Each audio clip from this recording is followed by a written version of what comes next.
Anda sedang mendengar Shock Podcast. Shock.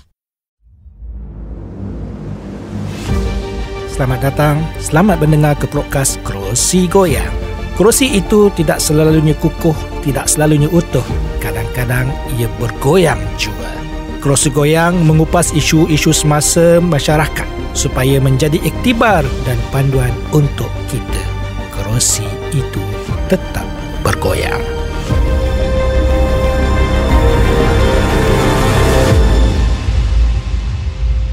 Selamat datang ke Kerusi Goyang. Pada hari ini saya dapat tetamu yang cukup hebat, cukup terkenal, cukup popular di depan mata saya. Kita ada saudara Apis Kossai. Okay, khabar saudara?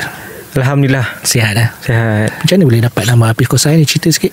Apis tu nama saya lah. Saya dulu belajar kat maktab tentera diraja. So masa dekat sana tu, bila kita junior ni, senior kita ni akan cari sedaya upaya untuk burukkan nama kita tu. So daripada Hafiz jadi Apis. Yang Kossai tu dia setiap sekolah dia ada words-words orang kan. So Kossai tu one of the words daripada RMC. So masuk Kossai ni, dia bahasa mudah Kossai tu dia refer to hyperbola. Something yang melampau-lampau. So mean Apis Kossai, the only Apis is me. Dia ada kata call name lah untuk kita, istilah kita lah. So cuba cerita sikit perjalanan hidup lepas jadi boy. Peristiwa kenapa saya masuk RMC ni, saya dulu sekolah SMKA, dia SMKA Wataniah dekat Kelantan. Bila dekat sana tu, kita form 3 kan, zaman tengah orang kata nakal lagi. Saya nakal, tapi Alhamdulillah dia beri kelebihan, boleh faham apa tu kita belajar. Alhamdulillah. And then satu hari tu bila saya dah score PMR tu, dekat sekolah saya ni dia ada satu board tau. Dia tengok siapa ada masalah disiplin, dia akan tak nombor 1, nombor 2, nombor 3, nombor 4. Bukan buat pelajar cemerlang Bukan. Saya ada juga. Situ ada juga. Dua-dua ada. Dua-dua saya ada. So saya tak pernah kalah top 3. Setiap minggu saya mesti top 3. So dekat situ bila saya dah score tu, ada cikgu disiplin saya ni dia dah muak dah dengan saya. So datang dia kata macam ni, kalau kau betul berani, pergi RMC.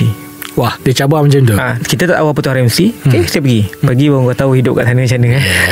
So bila sampai sana tu, saya duduk setahun, and then naik form 5, and then bila habis, the best thing for me lah, my personal opinion, keluar daripada RMC, ada beberapa benda yang saya rasa benda tu membantu saya sampai sekarang. Yang pertama mental lah. Sebab MTD, bahasa budak sekolah dia panggil mental torture department kan. So saya rasa macam-macam benda dah berlaku dalam bisnes. Saya pernah naik sampai touch sky, turun balik jatuh, and then benda tu ramai kawan saya dah give up. So mungkin berbekalkan sedikit pengalaman di situ, saya boleh control mental, and then kita dah lost everything pun kita masih boleh tenang, kita relax.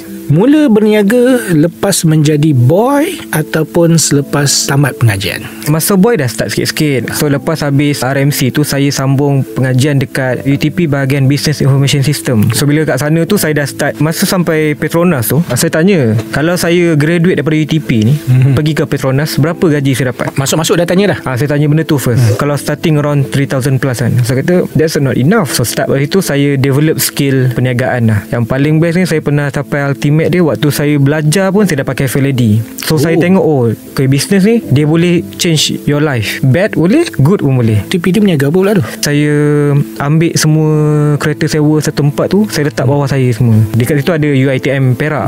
So dekat situ saya conquer perniagaan kereta sewa, and then saya deal dengan UTP. Saya perlukan shop lot untuk saya bantu student, dan saya dapat kedai tak perlu bayar. So few things lah saya buat. So bila tahun kedua tu, saya dah start nampak dia punya improvement dari business. Starting from that point, saya tak pergi dah ke arah nak pergi bekerja ke apa. Memang saya set habis memang nak pergi berniaga. Modal mana dapat? Saya UTP, saya pernah di offer Mara, tapi bila saya tengok kan, dia bagi macam-macam rule. Saya ada satu benda lah saya pegang lah. Saya hidup tak ada tuan tau. Saya tak suka orang decide untuk saya. Saya pegang benda tu kan. Jadi bila saya tengok kontrak dia kena buat itu lepas habis ni, sometimes bila saya nak score, saya score. Bila time tu saya rasa saya biasa-biasa, saya nak biasa. Bukan salah Mara lah. Maksudnya kita nak cakap dia decidekan something, saya tak ambil. Saya apply PTPTN sebab UTP mahal dia punya course kan.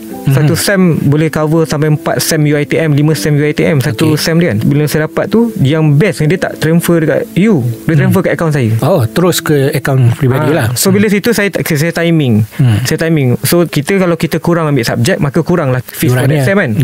And then saya timing, saya perlukan banyak ni, and then saya kena score lah. So saya kena bayar lah lamanya di UTP kan. So saya kena lewat 2 sem. So saya bayar benda tu. So saya guna tu untuk starting. Tapi sebab duit mudah kan, bila kita start dia jatuh. And then saya second time adalah saya start jadi agent dulu. Saya try belajar that niche. And then kalau kata modal daripada situ, tapi bukan kerjaan datang situ. Kerjaan datang bila saya start dengan kosong. So maksudnya di sini kita harus berani untuk mengambil keputusan, walaupun keputusan itu mungkin setengah orang mengatakan keputusan itu salah. Dia bukan keputusan yang salah tau. Bila kita buat something kan, sebenarnya masa kita nak buat tu, saya learn something. Maybe saya muda daripada doktor kan, tapi bila saya nak start something, orang cakap gila pes ni, kalau kena ni kau kena saman lah, kau kena itulah, kau kena macam-macam ni. Tapi saya believe something tau, hidup kita ni memang diaturkan dah oleh Tuhan. So saya just believe kalau saya nak buat tu, kalau saya ada sikit je was-was, and then saya akan stop. Tapi kalau saya yakin walau mustahil macam mana sekali pun, saya akan proceed. Mustahil lah, kira persen dia 10%, saya akan proceed juga. Kawan-kawan keluarga tak mengatakan bahawasanya muduk 2 semester lagi buat apa, buang masa. Normal lah. Sebab hidup kita ni disetting oleh satu sistem. Kita bangun pergi habis sekolah rendah, habis sekolah menengah, disetting oleh satu sistem. Jadi bila kita lari sedikit dari sistem yang sedia ada, kita akan nampak janggal pada awalnya. Tapi normal kehidupan dalam dunia ni adalah orang akan start percaya apa kita cakap bila dia nampak depan mata apa yang kita dah buat. Bila ada kejayaan. Exactly. Kau jumpa siapa-siapa pun, that's sincerity. Macam contoh, waktu saya start business kan, waktu tu kawan-kawan saya masa belajar lagi orang dah book sebabkan pandainya budak ni. 3,000, 4,000 dapat book tiap-tiap bulan kan. Bila tak, saya tak nak, saya nak go apa yang saya nak. Dan masa tu memang kita hilang kawan lah. Orang anggap kau ni tak ada masa depan. It's normal lah. Sampai saya pernah cakap dalam video saya kata saya nak pakai Mustang tu time tu. Dia punya hina tu membawa ke sebulan tu. Jumpa kena kau lagi. Kau dah pakai Mustang dah? Kau dah pakai belum? Ada soalan-soalan masa tu lah kan? Tak, dia sampai macam kau ni belajar tak habis kan. Siapa nak hire kau tinggi? So that stigma. Stigma tu dia dah lekat. Jadi kalau menjawab soalan doktor tadi, adakah orang cakap ni semua? Confirm ada. Kita bukan duduk kat dunia malaikat. Dan kita bukan malaikat pun. Exactly. Tak buat salah. Betul. Malaikat tak buat salah. Betul. Jadi pada masa yang sama, tapi menjaga alat solid. Stigma tu seorang lelaki, jantan deh, menjaga alat solid. Dia macam ni. Saya sebabkan kawan-kawan saya kata saya suka langgar. Apa pun kalau saya rasa saya nak buat, saya buat juga kan. Jadi experience yang kegagalan, orang kata yuran kebodohan yang saya bayar ni, menyebabkan bila saya nak bawa satu niche produk yang berkaitan dengan perempuan, saya tak ambil daripada market tu. Saya akan tengok daripada angle yang sangat berbeza. Okay. Contoh bila kita cakap pasal kosmetik, dia ada banyak produk, tapi saya akan pilih satu produk yang laki pakai, perempuan pakai. So saya ambil angle situ je. Unisex lah. Yes. Orang kata tak kenal maka tak cinta. So saya bagi orang kenal dulu, baru saya bagi ke belakang. Tapi honestly saya cakap, kebanyakan perniagaan saya join, kosmetik bukan yang paling susah. Dia cuma perlukan sentimen. Macam mana kau nak bagi tahu aku punya foundation berbeza dengan foundation lain dengan cara kau tak bagi tahu. Dia macam politik. Politik dia menang dengan pandangan umum. Yalah. Kalau kita push orang untuk kata barang kita bagus, dengan kita cakap barang kita bagus, orang akan start block dia punya mind. So saya akan menggunakan konsep tapi sebab yang paling susah adalah perniagaan lain lah, yang lagi hardcore. Kalau rugi, dia rugi tak ingatnya. Macam tu. Dia maksudnya di sini ialah bagaimana kita design minda orang terhadap produk kita. Betul. Design minda orang ni tak semestinya dengan membuktikan bahawasanya kita adalah yang terbaik. Betul. Adalah sekadar membuktikan bahawasanya kepercayaan terhadap produk kita tu. Pada masa yang sama, bagaimana tentang persepsi masyarakat sekeliling, terutamanya keluarga, apabila Apit kata nak menjaga tentang alat solid ni? Bercakap pasal orang sekeliling, saya ada satu perangai yang mungkin dulu liability, tapi sekarang ni bagi saya anugerah. Saya seorang ignorance yang sangat solid saya rasa. Siapa pun cakap saya, kalau saya balas ni boleh merugikan masa saya boleh biar. Awak masalah dengan saya pukul 2, awak hina saya pukul 3, ada orang call saya, saya ada bisnes saya nak buat tapi nak pakai blog tu, saya boleh duduk dengan awak balik. Saya professional lah. Nothing personal. Kalau bertanya soal doktor tadi, bila orang cakap macam-macam ke perception, I don't think itu adalah satu problem untuk saya. Bagi saya, orang boleh bercakap apa saja tentang diri kita. Betul. Kerana di mata orang ni, kita ni cacat. Tak ada yang sempurna. Contohnya lah, kalau kita bersendirian, masyarakat kata apa? Allah, dia ni antisocial. Kalau kita radikal, dia kata kita ni sombong. Kalau lah kita ni inovatif, dia kata kita ni gelenyar sikit. Tapi kalau kita melayan kerana semua orang, sebenarnya kita melukakan satu hati kita sendiri. Betul. Macam Nabit. Kita sekarang ni duduk dalam satu zaman di mana saya clarify dia sebagai zaman judgemental. Betul. Apa yang kita buat, kita dinilai oleh netizen kan? Apa saja kau buat baik ke, kau buat apa ke, bagi saya lah benda paling takilan kan, dalam zaman judgemental ni adalah orang tu 5 tahun dah change to a better person, tapi kita masih ungkit cerita lama. Kita masih ungkit cerita lama. Zaman ni, zaman orang dia tak tahu apa dia punya tujuan hidup tau. Dia more tu short term punya pemikiran. Okay. And then short term punya Dia nak result yang cepat. Yes, itu one thing. And then ada satu video saya katakan, dia cakap pasal sekarang tak perlu belajar, just masuk dekat social media, kau pulun untuk benda tu. And then bila diorang semua berfikiran macam gitu, diorang masuk kat dalam ni, diorang buat macam-macam benda untuk tarik orang untuk tengok diorang. Kau minta kena judge, tapi bila orang judge kau mental, Kau marah. Okay, itu tak apa, dia sambungan dia. Bila orang lain buat benda lain, kau judge pula orang tu. So ni satu zaman di mana semua orang dia keep on judge antara satu sama lain. Yes. So bagi saya, zaman ni sebenarnya zaman yang susah untuk kita cari leader. Zaman judgemental. Orang kebanyakan menghabiskan masa dengan judge orang lain, dengan menilai apa yang dia buat. Sebab zaman sekarang saya minta maaf doktor kalau benda ni publish ke doktor tak setuju ke kan. Bagi saya gen sekarang ni dia punya mental dengan hati dia tak cukup kuat macam zaman dulu. Saya suka bila sebut kata hati tak macam dulu. Kalaulah satu hari nanti saya bergaduh dengan Apit, kita bergaduh ni, perasan tak mana-mana orang kalau bergaduh berdepan dia menjerit-jerit. Tetapi kalau manusia itu, kalau dia jauh, dia tak jerit. Kerana hati dia tu, kenapa kita jerit kita bila kita bergaduh berdepan-depan ni, hati dia jauh. Maknanya bila kita bergaduh tu, hati kita memang habis. Betul. Tapi kalau kita merindui tu, walaupun duduk sejauh mana sekalipun, kita bercakap masih bisik-bisik, lagu mana lah ni, betul, mau segar ke. Jadi hati kita ni adalah satu benda yang betul, dia memang judgemental. Tetapi bagaimana kita mendidik hati kita? Yang pertama, menerima judgement orang tersebut. Nombor dua, kita jangan pula judgement orang lain. So nombor satu, macam mana kita tak menerima judgement orang. Bagi saya, dia bukan perkataan menerima kot. Perkataan yang paling sesuai adalah kita ignore. Sebab kan, sepositif mana pun kau, tapi orang start negatif, kau akan follow juga ke arah negatif. So itu saya punya point lah. Sebab tak mungkin kita boleh terima je negatif. Satu hari kita akan termakan. Dia sama je. Macam contoh, katalah kita duduk tengah buat something yang kita rasa benda ni boleh pergi, tapi orang datang kita cakap, ni tak boleh buat, ni tak boleh buat. So orang kata minda bawah sedar kita fail sikit, kita akan cakap, oh ini betul lah orang cakap tak boleh buat. Saya ada buat kelas, saya ada ajar orang pasal business, tapi saya lebih fokus kepada kau just percaya apa yang kau buat. Saya pernah bercakap macam contoh lah, Ronaldo masa dia main bola masa kecil, dia tak tahu pun yang bila dia sampai satu level, dia boleh sampai level player antarabangsa. So dia just main the best.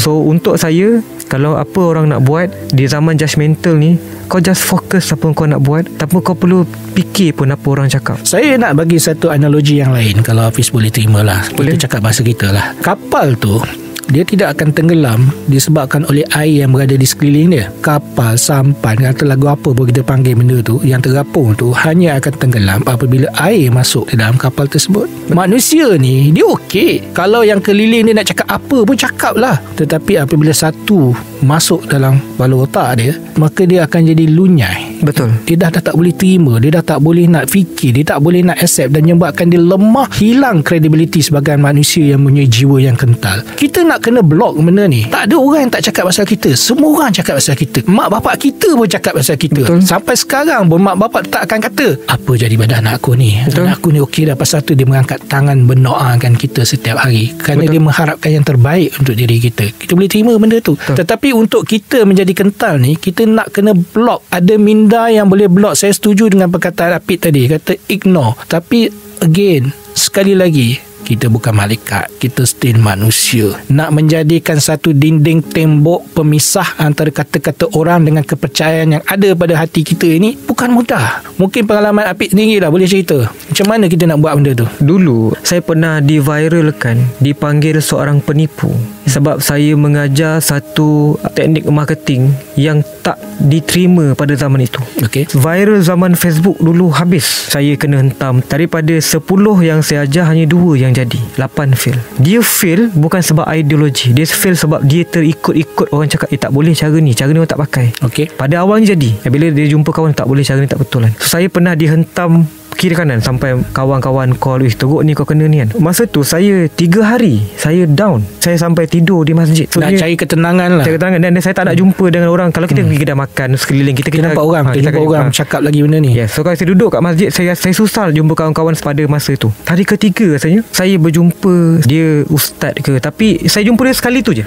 Dia kata dengan saya, kenapa kau nak down? Sedangkan Allah tak pernah judge apa yang kau dah buat. Allah hanya judge apa penghujung kau sebelum kau mati. Jadi kenapa kau nak pressure, tertekan dengan orang-orang yang hidup dia pun belum tentu apa akan jadi kat hidup pada hujung akhir hidup dia. Dia orang ni pun sebenarnya belum kena lagi. Sebelum dia bangun tu, dia nak gerak tu kan, kau boleh pilih kau nak down. Itu pilihan kita. Kau boleh pilih kau nak down. Tapi kalau kau pilih kau nak down, cuba kau tengok balik kat belakang anak bini kau.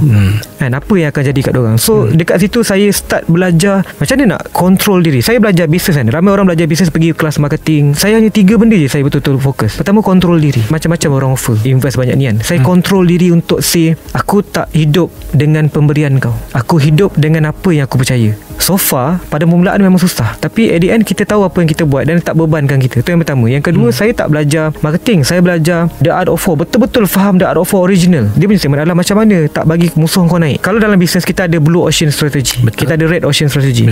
Saya punya style kenapa susah orang nak follow adalah saya membina blue ocean saya dekat dalam red. Saya tak buat kolam lain. Saya masuk kat tempat red tu, saya bina saya punya tempat saya. So the only way is kau jangan bagi kompetitor kau naik. In marketing lah, kita tak adalah fitnah orang ke apa tak. Maksudnya saya akan tutup segala jenis benda supaya kau tak boleh naik. Kau mesti tak boleh naik punya. So kedua. Yang ketiga adalah, kalau doktor pernah baca 48 Rule of Power, saya betul-betul master dekat point tu. Itu adalah mazhab yang saya jadikan untuk buat bisnes. Menjawab soalan doktor tu macam mana tu adalah, saya bina karakter tu adalah blog. Saya pernah jumpa dengan seorang doktor. Saya tak tahu benda ni boleh dipublishkan atau tak. Saya pernah jumpa dengan seseorang di Kelantan. Dia ajar saya, bila kau seorang-seorang, kau kena train minda bawah kau ni, kau kena menampakkan diri kau ada shield. Saya train benda tu doktor, sampai saya migraine 3 hari. Kau boleh wujudkan untuk kau nampak ada shield dekat kau. So saya train ada tembok dia tu. Yes. Dan tembok tu kita nampak, bukan kita rasa. So kalau kita rasa, kita tak nampak, tak cukup strong. Kita rasa dan kita nampak. Dan saya train benda tu. So apa pun kau cakap, aku akan block, but don't too much. Sebab bila too much, maksudnya aku akan buka tembok aku untuk bermain dengan kau sekejap. So that is my mazhab guideline lah. Saya kongsi mazhab saya, boleh? Bagi saya, kita ni hidup dalam keadaan desperasi. Desperate lah kalau kita hanya memikirkan tentang perkara-perkara lepas, history, apa yang orang dah cakap pada kita yang lepas itu, apa semua kita rasa tertekan kerana kita tetap fikir kerana itu. Saya kata kehidupan kita desperate ketika kita hanya lihat masa lampau. Pada masa yang sama, kita hidup dalam keadaan kekhawatiran, kerisauan yang amat kerana kita memikirkan apa akan terjadi besok hari. Kerana benda itu adalah sesuatu yang kita tidak pasti. History is something that dah lepas, tapi kita ambil pengajaran daripada situ. Future is not for us to worry because it's already been planned. Tapi pada masa yang sama, kadang-kadang kita lupa apa yang telah diberikan, iaitu hari ini. Jadi judgement untuk kita, kadang-kadang judgement adalah sesuatu yang lepas. Jarang orang judgement kita di masa depan, dan kita tak perlu khawatir di masa depan kerana benda itu tak berlaku lagi. Yang harus kita fikir ialah hari ini. Apa yang kita nak laksanakan pada hari ini untuk menutup masa lepas, untuk memajukan kita di masa akan datang. Setuju? Setuju. Jadi macam mana kita nak buat benda tu? Orang pada hari ini, istilah saya adalah template. Template itu adalah sesuatu yang telah diutarakan untuk kita, judgement untuk kita. Sebagai contoh lah, saya rasa saya ulang banyak kali benda ni. Bila kita mengaji, bila kita belajar, orang kata template-nya kenalah habis belajar ada sijil. Itu template. Betul. Orang kata lepas belajar tolong mak bapak. Itu template. Orang kata dapat gaji pertama serah kepada mak bapak. Itu template.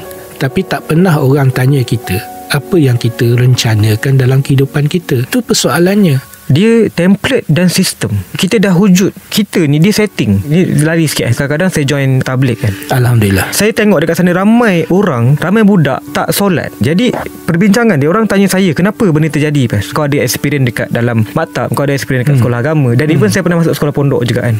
Sebab kenapa budaya budak zaman sekarang ni makin lembik adalah sebab dia hidup dalam sistem yang sistem tu yang own dia. Dia tak own sistem. Okay, setuju. Contoh bila saya balik kampung kan, budak-budak yang dah jam 4 ni, dia macam nak solat. Kita bukanlah baik, tapi kalau kita kecap dah lambat ni kan, kita pergi juga kadang-kadang. Budaya tu makin lama makin tak wujud. Dia sebab macam ni. Sistem yang ada sekarang ni adalah sistem yang merosakkan bangsa. Sorry to say, pukul 1 waktu solat, dekat mana budak-budak dah jam 4? Di sekolah yang tak ada pun satu time khas untuk dia semayang. Macam mana kau wajibkan orang pergi perhimpunan, kenapa kau tak boleh wajibkan orang pergi semayang? So benda tu dia dah bawa daripada darjah 1 sampai form 5. Dia dah jadi sebati dengan diri dia.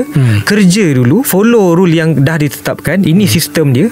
Kan kau kena follow, baru kau fikir benda lain. Saya nak tambah sikit boleh tak kat situ? Kita kejut anak pergi pagi tu, bukan kejut dia untuk bangun solat. Kita kejut dia bangun nak pergi sekolah, siap pergi sekolah. Kerana template tu dah ada. Template daripada kita kecil, bangun siap pergi sekolah. Kita tak kata template dia bangun pergi sembahyang.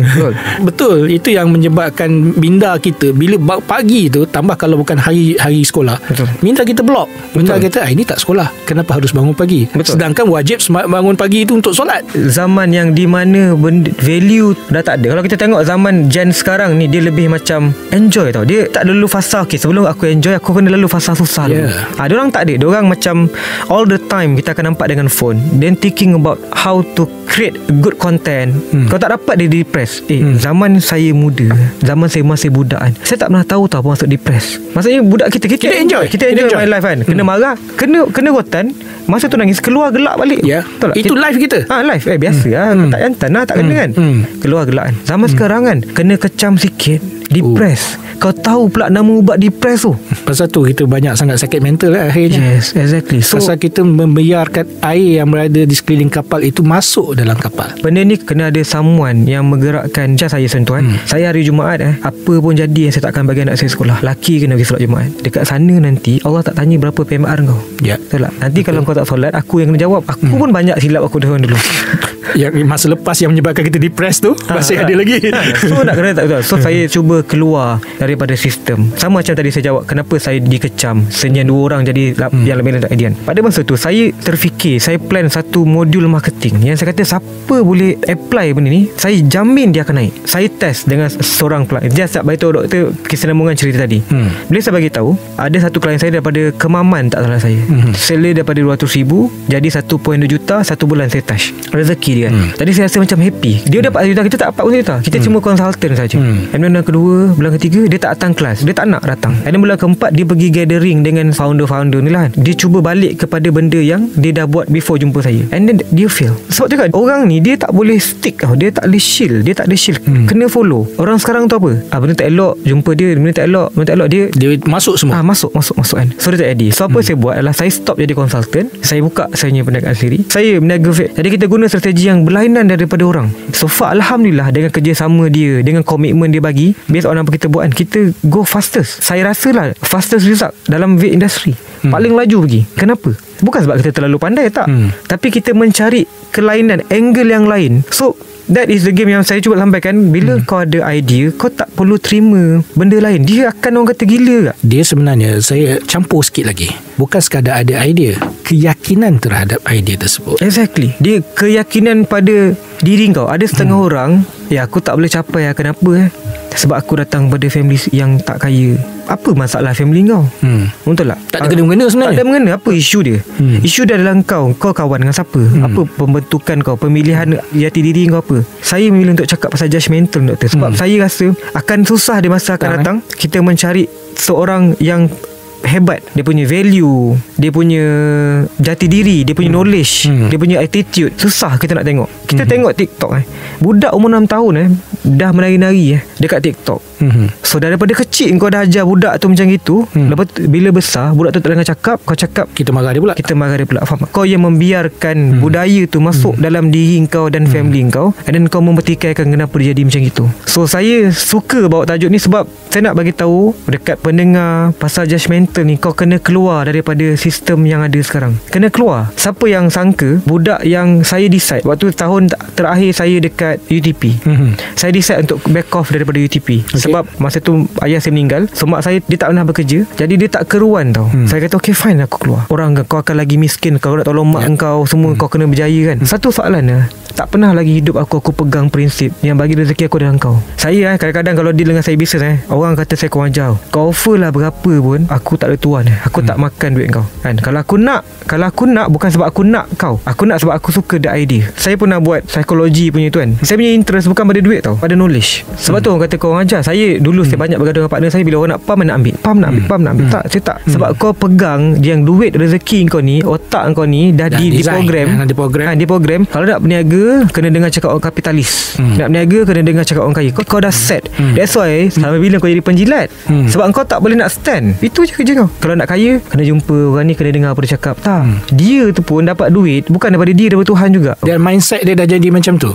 Kau judge, kau tengok TV, kalau nak ni mental lah, gentle kau tengok kena jumpa orang ni. Maksud judgmentalist ni bukan sekadar kita hanya mendengar cakap orang. Kadang-kadang kita dah di set. Itulah yang kita faham, itulah dia. Betul. Kita tak nak keluar daripada kepompong tersebut. Dan kita percaya 100% kalau orang tu buat, itulah hasilnya. Sepatutnya hasil kita pun sama. Saya tambah sikit doktor. Saya pernah cakap dekat orang sekeliling saya kata macam ni. Bila kau set satu target nak capai, in term of business kau set satu target, kau nak capai target 2 juta, 3 juta sebulan kan. Kau penuhkan jadual kau dengan jumpa dengan orang tu, orang ni, orang macam-macam kau jumpa. Tapi kau lupa first meeting kau sepatutnya adalah dengan yang maha kaya. Kau set meeting dengan Datuk ke, dia pun mati nanti. Dia pun kalau nak accident tak tahu bila. So kau set appointment dengan Datuk ke, kau set appointment dengan Sri ke, kau lupa kau kena set meeting dengan first adalah masa tahajud tu. Tahajud tu adalah first meeting kau. First meeting kau minta, ya Allah bagi aku something, ini aku nak keluar ni. Sebab hati orang kita jumpa bukan kita pegang, hati tu terus